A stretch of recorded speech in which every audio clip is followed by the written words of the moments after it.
আমার নমিনেশন বাতিল হলে দলীয় কর্মীরা হাততালি দিয়ে আনন্দ করতে পারে, সরকারি অফিসাররা যদি হাততালি দেয় ডাল মে কোচ কালা হ্যায়, এটা বুঝতে আর কোনো অসুবিধা নাই। যদি এরকম পক্ষপাতিত্ব করে অন্যের দ্বারা বায়াস হয়ে কথা বলে, আবার এটাও আমি শুনেছি বিরতি দিয়েছে আধা ঘন্টা, কী চলা পরামর্শ হয়েছে, আবার শুনানি চলাকালে আবার কেউ কেউ অফিসারদের মধ্যে বলে যে একটু রাখেন আমি একটু কথা বলি, এগুলোও করেছে।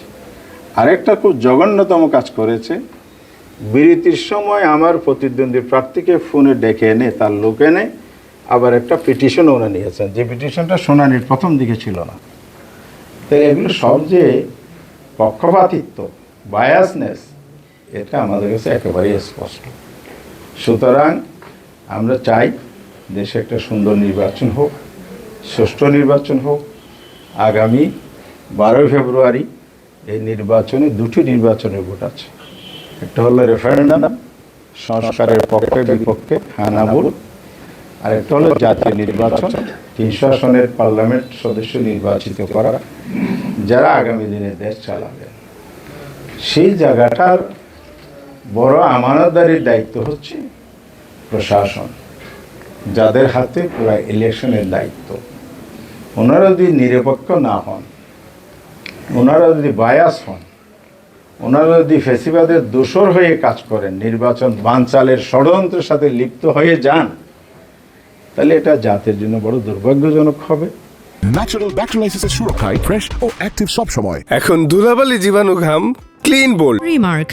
এবং আমরা মনে করি আমরা সরকারকে সবসময় সহযোগিতা দিচ্ছি, এটা আপনারা দেখেছেন, এখনও দিতে চাই। সুষ্ঠু একটা নির্বাচন হোক, এটা আমরা চাই, এবং সেই নির্বাচনের মাধ্যমে দেশে গণতন্ত্র পুনরুদ্ধার হোক, এটাও আমরা চাই। আগামী দিনে বাংলাদেশ নতুন প্রজন্মের প্রত্যাশা, জীবন দেয়া, হাদির শাহাদাত, আবু সাইদ মুদ্দের জীবন দেয়া, এরকম প্রায় ১৫০০ তরুণের জীবন দেওয়ার মধ্যে দিয়ে যে দেশটি মুক্ত হয়েছে, সেই দেশটা আবার ফেসিবাদের কলবলে পড়ুক, এটা আমরা কোনোভাবে চাই না। দেশ এবং জাতি এটা মেনে নিবে না। তাই এই জন্য আমি বলতে চাই, যদি আইনানুগভাবে হয়ে থাকে আমি মেনে নেব, অন্যায় ইনজাস্টিস হয়েছে কি না এটা অবশ্যই পুনর্বিবেচনা আপনারা করবেন।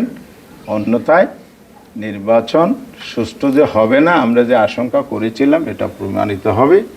আমরা এটাকে তখন সেইভাবেই বিবেচনায় এনে পরবর্তী পদক্ষেপে যাব। এ ব্যাপারে যেন সরকার পরিস্থিতি স্বাভাবিক রাখার জন্য যে ধরনের আইনানুগ পদ্ধতি অনুসরণ করে কাজ করা উচিত, এবং লেভেল প্লেইং ফিল্ড নিশ্চিত করা উচিত, প্রশাসন নিরপেক্ষ এনশিওর করা উচিত। এ ধরনের অসৎ এবং এ ধরনের বায়াস, এ ধরনের ফেসিস্টের দোসর, এগুলো থেকে প্রশাসনের দায়িত্ব থেকে ক্লোজ করেন এবং জাতিকে সুন্দরভাবে ভোট দিতে দেন। অনেক দিন পরে ভোটাধিকার পেয়েছে, তারা যাতে যার ভোট পছন্দের প্রার্থীকে দিতে পারে, ভোটাধিকার নিশ্চিত করতে পারে। এবারে মাননীয় সরকার, মাননীয় নির্বাচন কমিশন অবশ্যই ব্যবস্থা নেবেন, এই আবেদন করে আমার বক্তব্য শেষ করছি। সবাইকে ধন্যবাদ। আমি তো আমার সিদ্ধান্ত বলে দিয়েছি, আমি আবেদন করেছি, পুনরায় শুনানি। প্রশাসন বায়াসড হয়েছে এবং রিটার্নিং অফিসার, তো এখানে কি কারো ইন্ধন আছে নাকি? ইন্ধনের কথা আমি তোমাকে বলেছি। বায়াসড হওয়ার পেছনে কি কি কারণ থাকতে পারে? ইমিগ্রেশন অফিসাররা হাততালি দিয়েছে, উনি উপস্থিত ছিলেন, উনি সাক্ষী দিতেছে।